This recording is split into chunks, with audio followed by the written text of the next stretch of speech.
Support for this episode of Judaism Unbound comes from the Oshman Family JCC in Palo Alto, California, whose vision is to be the architects of the Jewish future. The Oshman Family JCC is an incubator for new expressions of Jewish identity. It creates innovative Jewish learning, celebrations, and arts programs that inspire personal connections to people and ideas from across the Jewish world. Learn more at www.paloaltojcc.org. This is Judaism Unbound, episode 233, The Torah of Jews of Color. Welcome back, everyone. I'm Dan Liebenson. And I'm Lex Rofberg. And our guests today are Arielle Korman and Mira Rivera. They are leaders of a relatively new initiative, Amud, the Jews of Color Torah Academy. In its own words, Amud provides Jewish education for Jews of color by Jews of color. Through access to Jewish education and Jews of color community, Amud creates channels for Jewish people of color to live most fully as members and leaders of the broader Jewish community, creating space to celebrate marginalized customs and traditions, uncover lost histories, and rebuild culture. Arielle Korman is the co-founder and executive director of Amud. She's a Jewish educator, performer, and perpetual student who is a former Fulbright Research Fellow and is taught at the National Chavurah Institute, door-to-door tutoring, and was the 2019 featured teacher at the Jewish singing retreat, Let My People Sing. Mira Rivera is a board member of Amud, where she also serves as resident rabbi. She has rabbinic ordination from the Jewish Theological Seminary and serves as a rabbi at New York's Romemu. She is also a board-certified chaplain. Mira Rivera is also co-chair of the Rabbinical Council of Jews for Racial and Economic Justice, JFREJ, and the co-founder with Renee L. Hill of Harlem Havruta, a brave space for Jews of color, allies, and co-conspirators in partnership with the community of St. Mary's Episcopal Church. A professional dancer with the Martha Graham Dance Company before rabbinical school, she taught hundreds of New York City public school children through the National Dance Institute. Arielle Korman, Mira Rivera, welcome to Judaism Unbound. It's so great to have you. So good to be here. Thank you. We're really excited to talk about Amud. It's such an interesting and important project. I'll give a little bias in that I'm really interested in this in particular because I've been on the board of Svara for many years, which is the yeshiva, the Torah Academy, the Talmud Academy for LGBTQ folks, or that comes out of the experience of LGBTQ folks. It's probably a better way to say it. And when I first heard about Amud, I was so excited to hear that there was something that seemed similar from a Jews of color perspective. So it's something that I've really wanted to explore for a long time, that both of us have, and we're really thrilled to finally have this opportunity. So Mira, I was wondering if we could start with a little bit of the origin story of Amud. So in 2018, I was invited to be in the Sela cohort 15 of Bend the Arc for Jews of color by Jews of color. And there I met Yabila McCoy. Well, I actually met her the year previously. And part of that training was a study that she called JOC Torah Academy. And it was several afternoons where we would look at text from an anti-oppression lens. And at the end of that cohort, I was sitting with Yehuda Webster, who was part of the cohort. We looked at each other and I said, why does this have to be only part of this training? We need this to be real. And so we started talking. We started talking about that. So that was May of 2018. By June or July, Arielle Korman had come back from Israel. I pass it to you. I did a Fulbright year in Israel. I lived in Haifa and Jerusalem. And when I came back, I became involved in JFREJ, which is Jews for Racial and Economic Justice. And JFREJ has a Jews of Color caucus. So as part of my involvement with JFREJ, I was connected to Yehuda Webster. And I approached Yehuda saying that I wanted to teach a small class on the politics of Hebrew pronunciation. And I wanted to teach it for Jews of color. And Lex, I see that you're smiling because yes, it is immensely nerdy, deeply nerdy. And it felt deeply important. But Yehuda one-upped me and he said, what if instead of just having your class, we actually create a container for this kind of learning to happen more often. And so that really launched the idea of Jews of Color Torah Academy, which became Amud, the Jews of Color Torah Academy. And we started out by every other week having a person in the community, a Jewish person of color in the community, teach whatever they wanted. And we started our first beta run and really got to see what kinds of topics were interesting. How did the groups of people who showed up for different topics differ? And we basically got to conduct all this research. We launched our first full year after the high holidays this past fall in 2019. And we just completed our first full year of classes. We got here because for as long as there have been Jewish people of color navigating predominantly white Jewish space, the roots have been growing and deepening. People like Yehuda and myself were able to found something like this because of all that work that had been happening. Jews of color entering white Jewish spaces, being in white Jewish spaces, and also getting to know one another.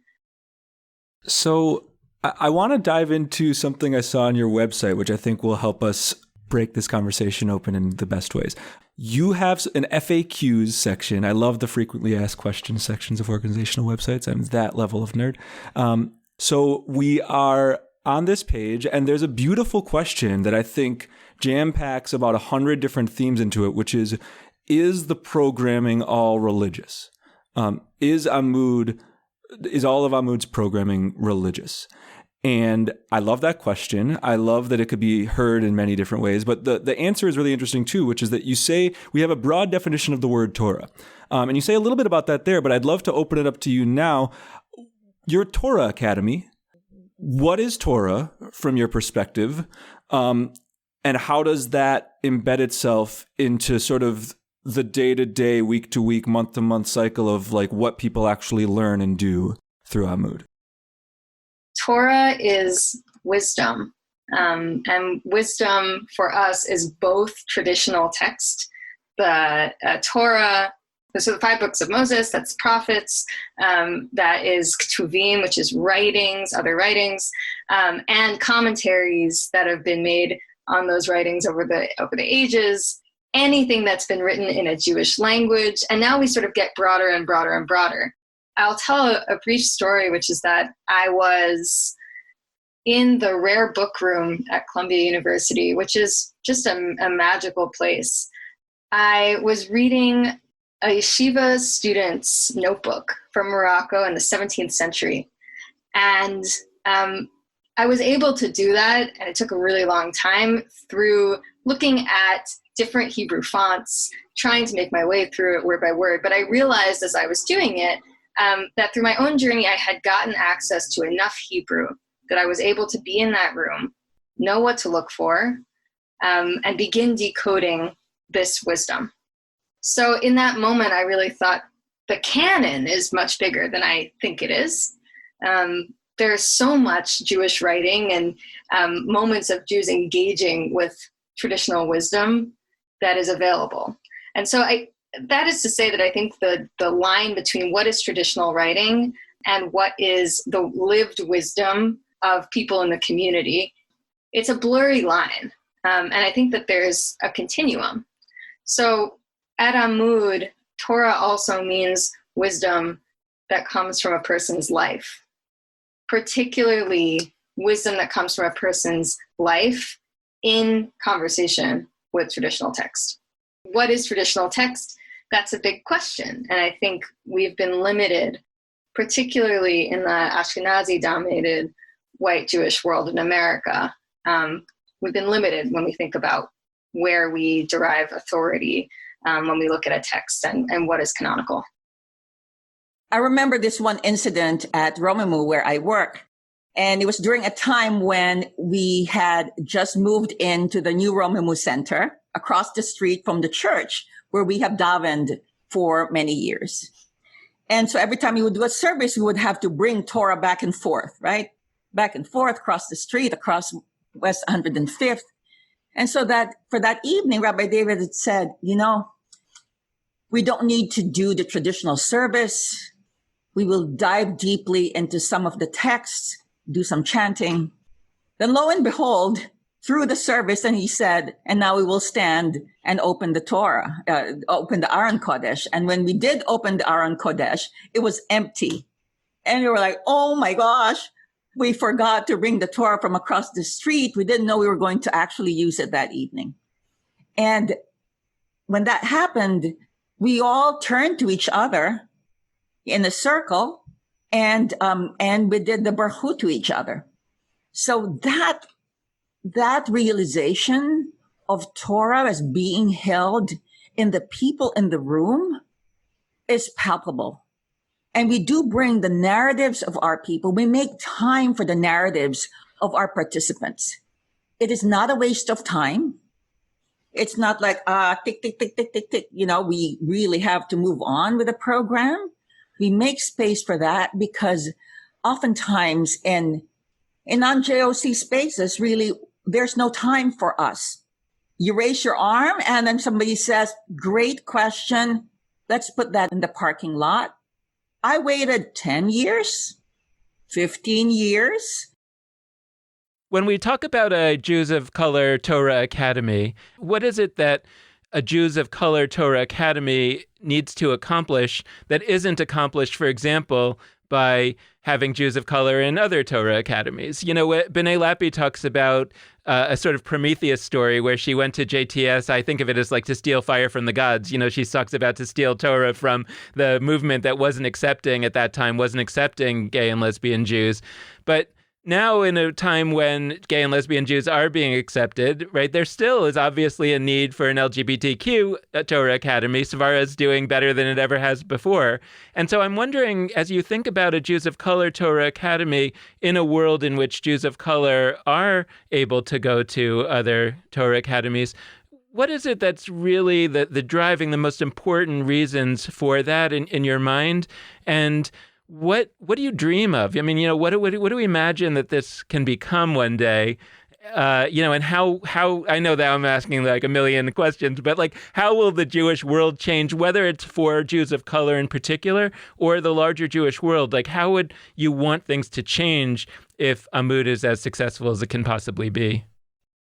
The first thing I'll say is that you can't discount the emotional and intellectual power of a for us, by us space.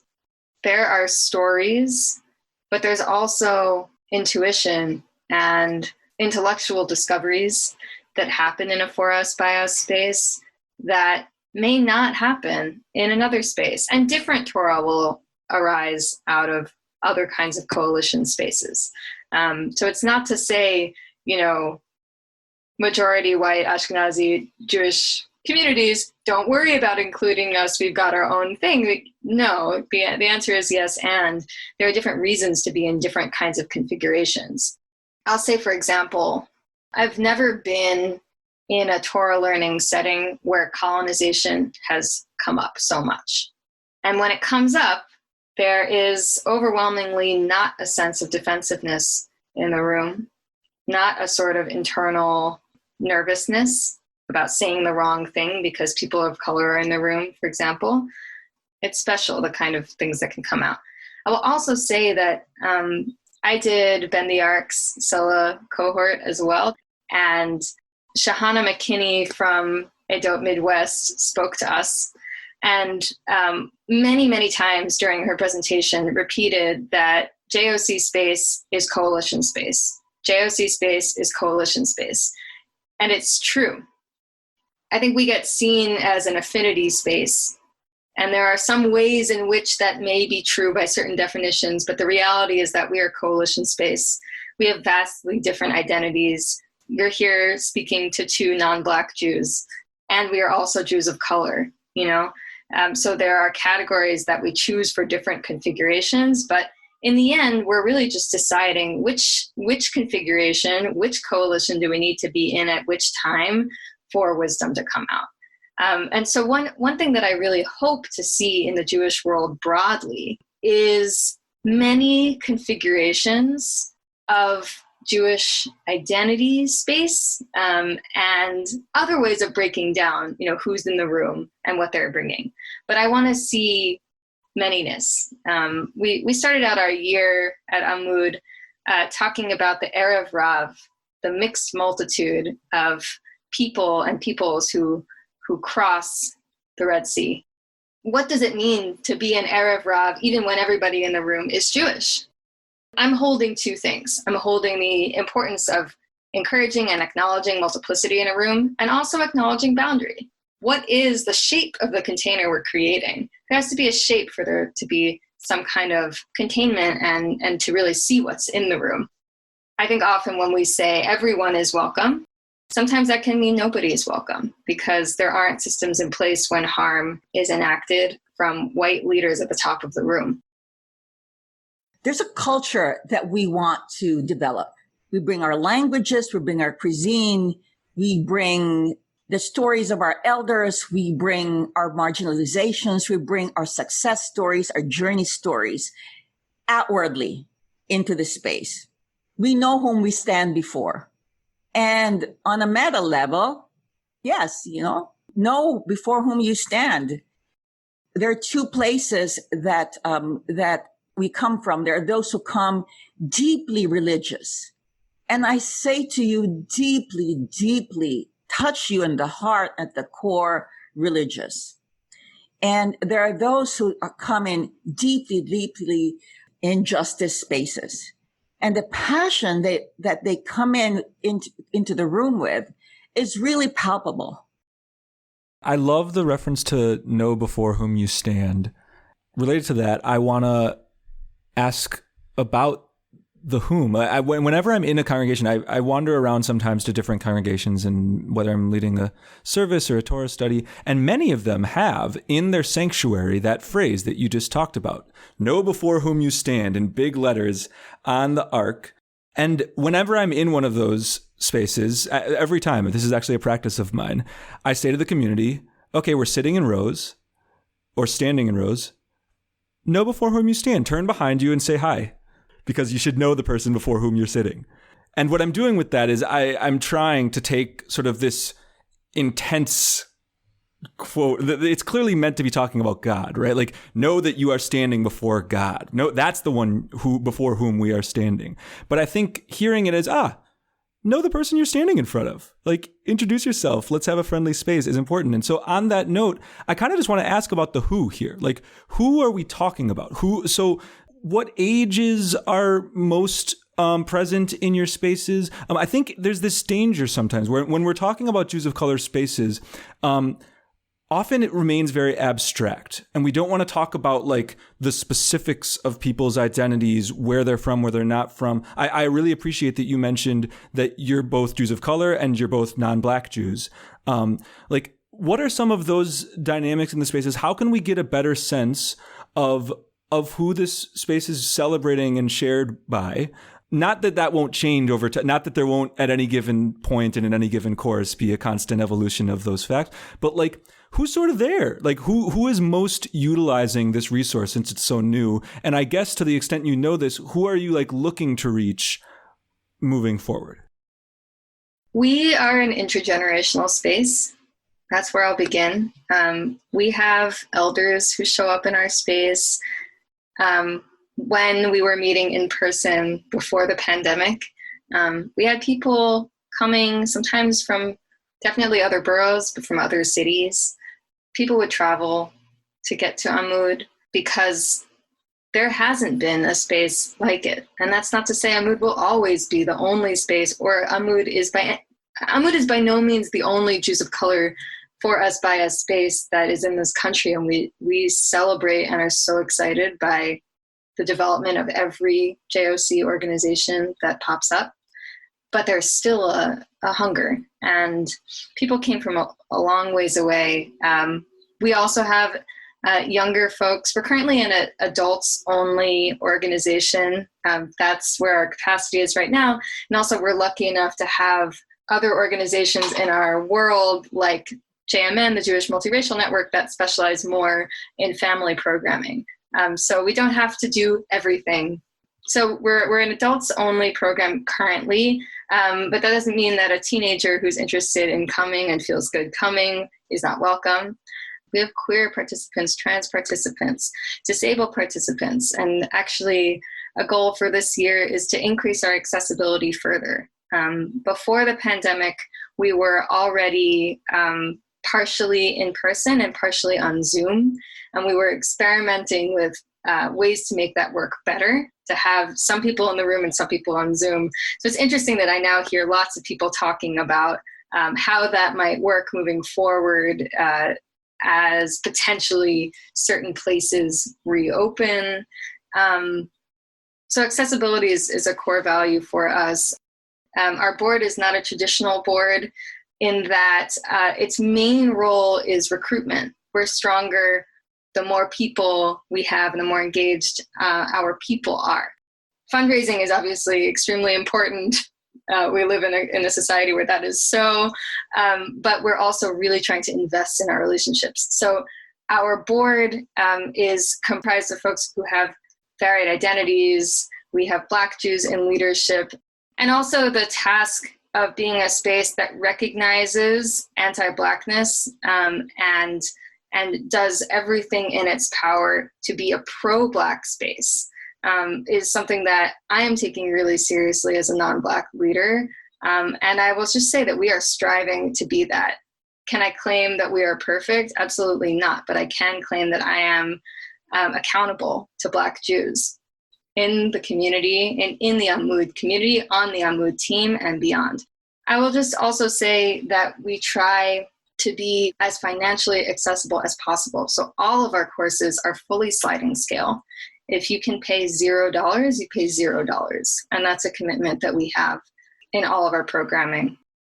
That is essential to me, especially, not only, but especially in JOC spaces where so many Jews of color have been economically disenfranchised on this land. And that's a task then, on the administrative end that we have to uphold and make sure that we're in a good place to be offering that always. So there was one evening, I remember, there were 3 parent and child configurations in the class. It wasn't planned. And one of the fathers who had come because his daughter invited him said, I had given up on Jewish spaces. It's really, really moving to see on their own, they're coming because these parents are coming because their children are excited, right? Their adult children are excited and want to just fortify their Jewish identity and their Chinese identity and their Caribbean identity, right? And this was a place where you will not be othered when you walk into the room. Well, how Jewish are you? That is extremely exhausting. It drains us. It cuts us off at the knees. It is traumatic. And when it happens in Jewish spaces, it is like a double slam onto my shins. Because I just want to pray, and you just can't. Another question, though, about who we are in this space. People say, well, do you have children's programming? We recognize right now that other organizations like B'Cholashon are better with young people's programming. And so we just say, we would support you. We would send our people to your camps, when we go back to ye old camp mode. But also certain needs have arisen. For example, when COVID hit, we heard of this young Jew of color who was on his way to Israel to become a bar mitzvah at the Kotel, and he couldn't. So we were asked, could we arrange a bar mitzvah for this gentleman, for this young man, and we did. So as per the need of the community, we will do ritual and we will respond. So I was wondering if we could dive into a little Torah, actually, just to get a little bit of a sense of what content actually has been emerging. I think a lot, again, from the LGBTQ perspective, a lot of times people talk about what happens in the Svara space. Well, of course, there are certain texts that, have been interpreted as LGBTQ friendly or recognizing something, right? For example, Ruth and Naomi or David and Jonathan, right? But that's B'nai always talks about how that's just the surface level. That's like the pshat, as you say, the surface level of LGBTQ text. And so I'm wondering if we could explore some of that from a Jews of color perspective, in part what you have been teaching, what your intent is, but also I'm really interested, have there been things that surprised you where you were studying a text and all of a sudden one of the students saw something in the text that nobody has ever seen before, maybe in 3,000 years, because we haven't been giving Torah in a particular community, So I'm really would be fascinated to hear some stories from the field. Recently, in a Parsha study, A gathering to study a specific section of the Torah. we read Parshat Pinchas, which is a Parsha that includes an extremely brutal murder of a Midianite woman, Cosby, and themes of ethnic identity, inside-outsider, colonizer, colonized, are extremely strong in this moment.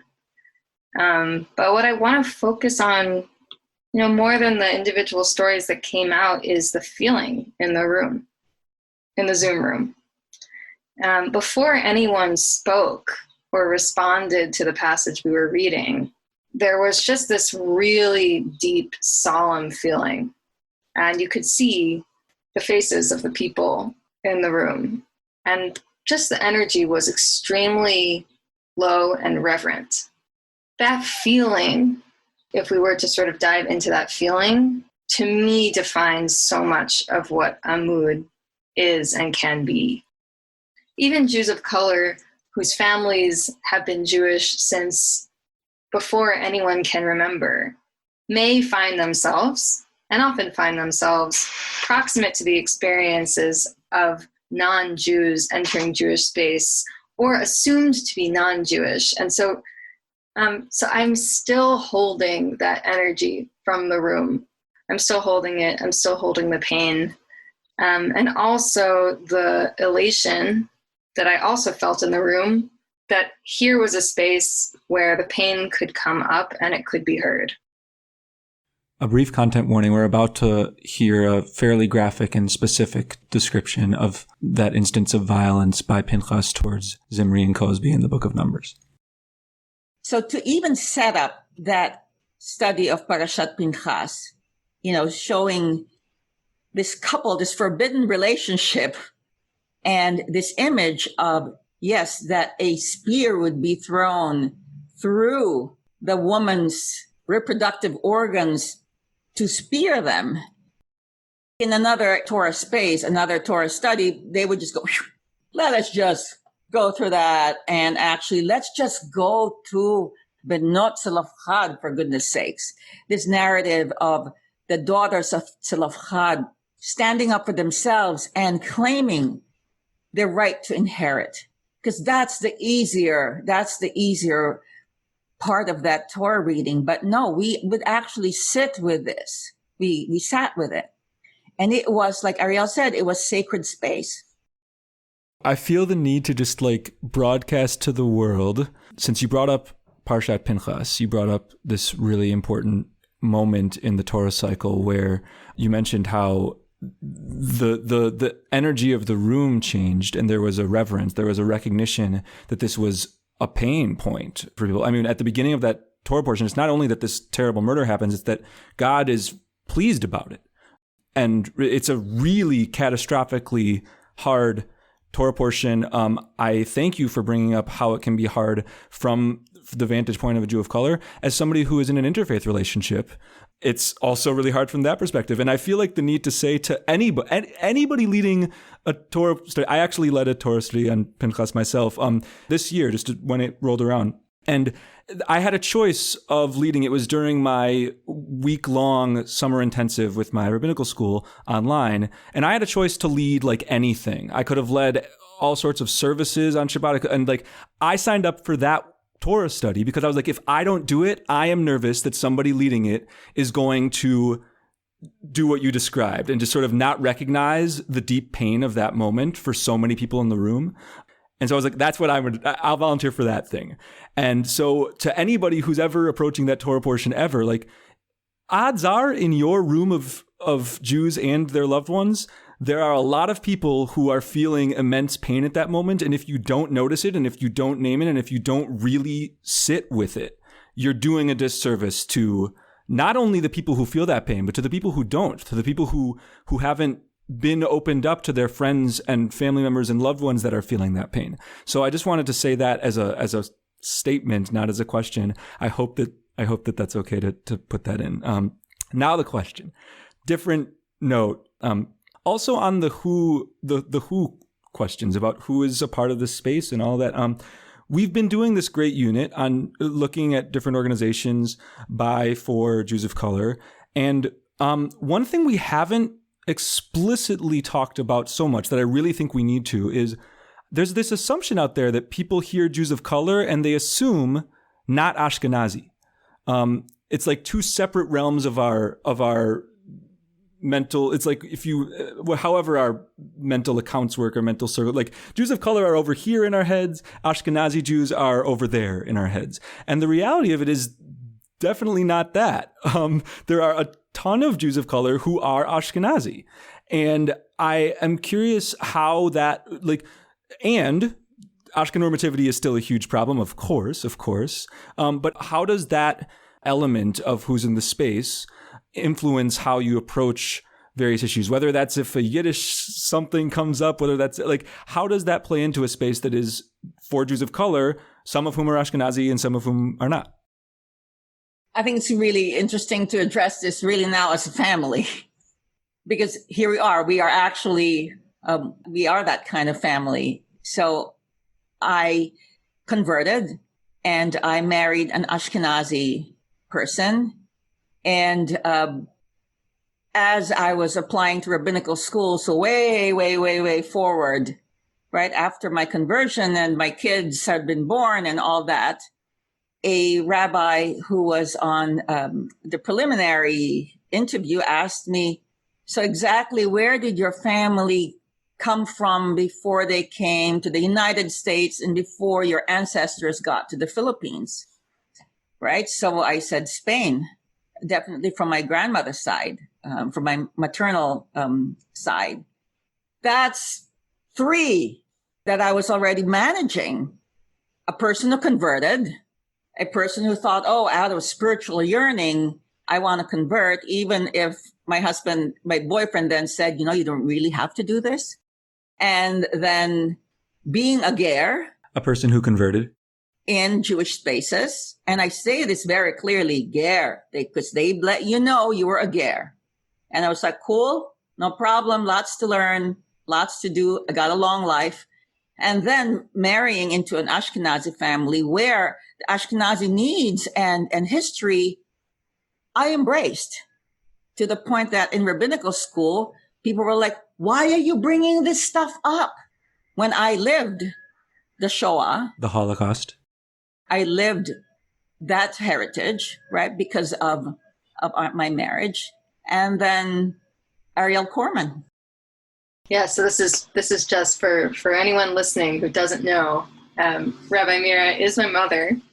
And the great reveal. Yeah, the great reveal. But I think, there's so much to say about that. And I will just sort of harken back to a moment that Rabbi Mira brought up about a time when we were three in the room. We were three parent-child groupings. And so it just emphasized that it really is an intergenerational space and a space where we consciously are working to uplift our elders.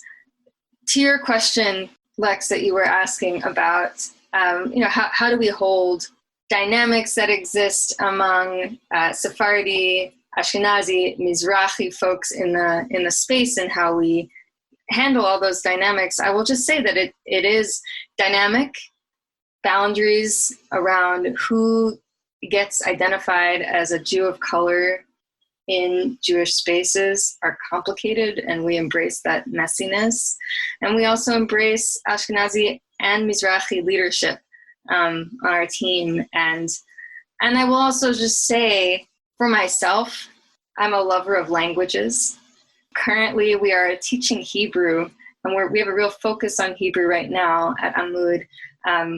We have people in the community who are Yiddishists, who are excited about Yiddish, who are excited about Ladino and Arabic. And we're going to do everything we can to make everybody who wants to feel included at Amud included. And it's going to take time. We're going to build up our capabilities. We're going to try not to move faster than we should, because we also have a value of resisting white supremacy culture, which to us means learning to move slower than capitalism would ask us to. And that is hard. That is complicated, but also a value. On a related note, I wanted to ask you about the post-COVID world of Amud, because it feels like, if this had been 6 months ago, I think I might have said to you something like, well, there's a lot of Jews of color that don't live in New York, so what are we going to do for them? What, in other words, once, and it relates to what you just said in terms of, the pressure is always, from funders and everybody, the pressure is always, you have a great idea, let's help you scale it up. And that's not always the right move, especially when you're trying to also invent something. So I'm sensitive to both parts of this, but I'm curious about that in general. I'm curious if you could talk a little bit about aspirationally, where do you hope Amud will be one day, or if it's not Amud also, right? A larger coalition that really has to do with learning for Jews of color. But I'm also curious whether the COVID situation and being forced to go online has actually accelerated your move in a particular direction of actually being able to reach Jews of color everywhere they are, and kind of how's that going? What are you finding there? I think in many ways, the way we have reached more Jews of color this time, it's not so much as, okay, it's going to be Amud that is going to reach out to everybody, but rather we have been in partnership with other POC, JOC led organizations. So that is in many ways the MO that we've done this, that we've implemented this during COVID times, is that we would be in partnership with organizations around the country.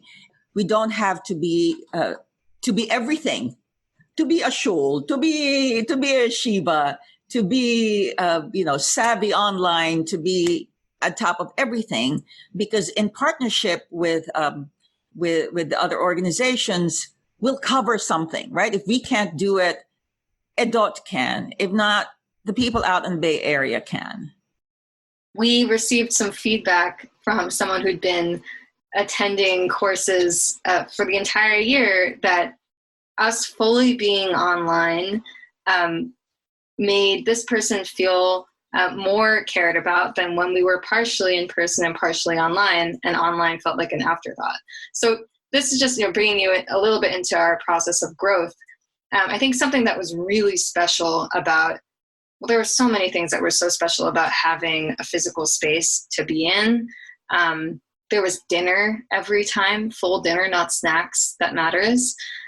So I am definitely mourning that ability, but there is so much that we have gained in terms of accessibility and really reaching people across the country, like Rabbi Mira said. So at our recent, I think, to demonstrate sort of how interconnected and dependent we are on other organizations, we had a recent seminar that Yavila McCoy from Dimensions led.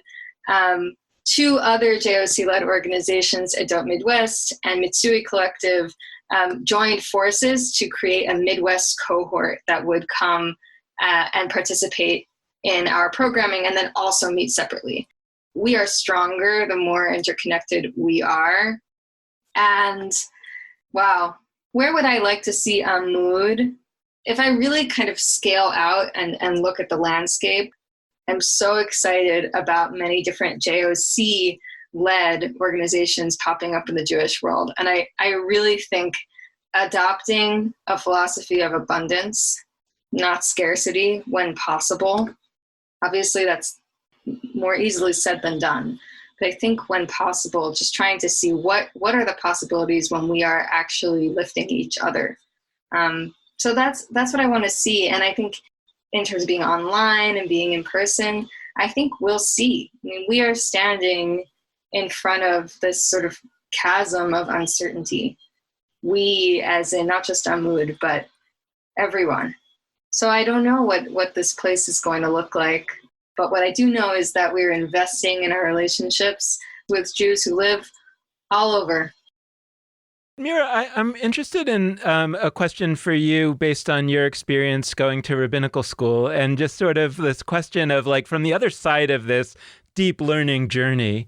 I'm curious, could you describe in some way your aspirations as to, let's say, content, meaning, like, what is it that you imagine, one day, however many students there may be, whether it's 100 or 1,000,000, what is the hope that you have for what people are really learning, what they're engaged with? And, as you sort of think about a curriculum, I guess I'm asking.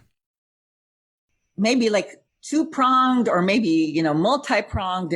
Yes, I do want to see some of the traditional learning, which is really learning the Hebrew, learning the concept of meforshim, of commentators, and yes, bringing in rabbinic literature, and also like seeing like, wow, yes, in the same way that our rabbis found stories to be compelling, I see the same thing too, that our students would be compelled by stories, by Agadah.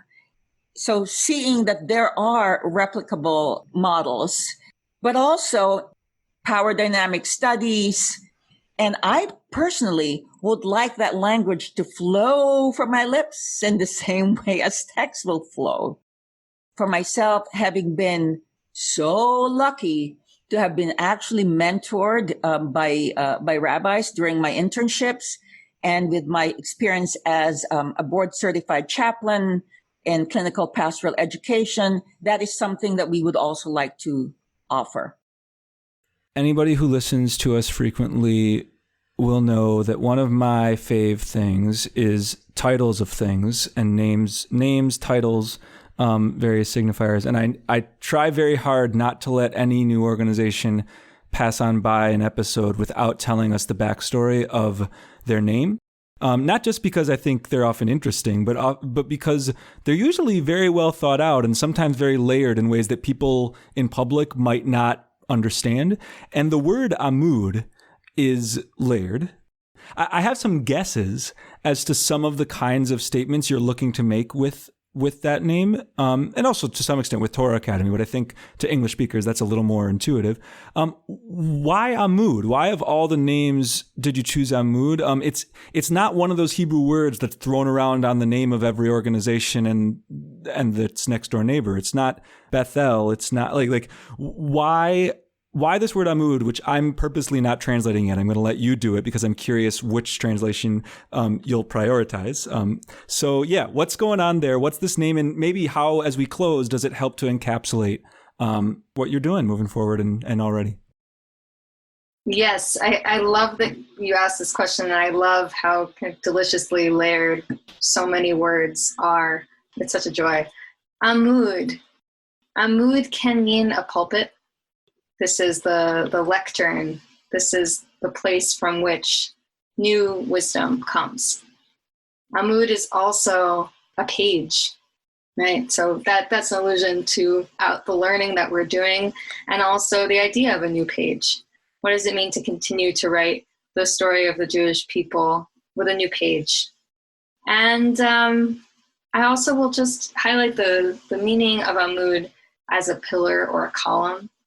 If the Jewish people is a structure, then we need every pillar and every column to be solid, cared for, repaired when it's broken, loved, tended to, right? And if it's unstable, it will fall and the entire thing will come crashing down. So that really is an allusion to our interdependence. I'll leave it there for now. And we are a mood in the world these days. We have become a Yes, mood. I was just going to do that. I do the interlingual things all the time. That's beautiful, especially given the layers of mood as a one-word phrase in like contemporary online culture as a comment. Like, love it, love it, love it. Thank you both so much. Everybody, go to Amoud's website, learn what they've got going on. Tell your friends. This is incredible work you're doing. Thank you so much for having us. What a thrill. What a wonderful way to be together. And thank you. So the last thing before we go, if folks are looking to learn more, to support, how do they do it? You can visit us at our website, which is amoud.org. That's AMMUD.org. Financial contributions are so important. That's what keeps us going and able to pay our people well. But beyond that, tell people about Amoud. Join, if you're a Jewish person of color and you want to be part of us and you've got questions or whatnot, reach out. We'd love to have you. And also, if you're not a Jewish person of color, still spread the word to your networks. You don't know if maybe it's not the thing that your friend who's a Jewish person of color wants, but it is what their sibling wants. We're really, really trying to get the word out to as many Jews of color who could benefit from this space. So don't be afraid to spread the word, even if you're not a Jewish person of color. We'd really appreciate that. Absolutely. We encourage you to spread the word about Amoud. Head to amoud.org, AMMUD.org, and let your friends know, let your family know, let everybody know that this exists so that their work can spread its wings and reach as many folks as possible. We're going to close out this episode in the same way that we always do by encouraging you to be in touch with us, and there are a wide variety of ways for you to do that. First, you can head to our Facebook page, Judaism Unbound. Second, you can go to our Twitter feed at Judaism Unbound. Third, you can go to our website, judaismunbound.com, and also you can check out our other website, jewishlive.org. And last but not least, you can hit us up via email at dan@judaismunbound.com or lex@judaismunbound.com. We also just recently launched an Instagram account, so we really hope that you'll follow us on there. Also, just Judaism Unbound is our name. That's our name on pretty much all of our social media. And the last request we'd make is that if you're able to, we really deeply appreciate any amount of financial support that you can send our way. And you can do that via judaismunbound.com/donate or jewishlive.org/donate. So thank you so much for listening. And with that, this has been Judaism Unbound.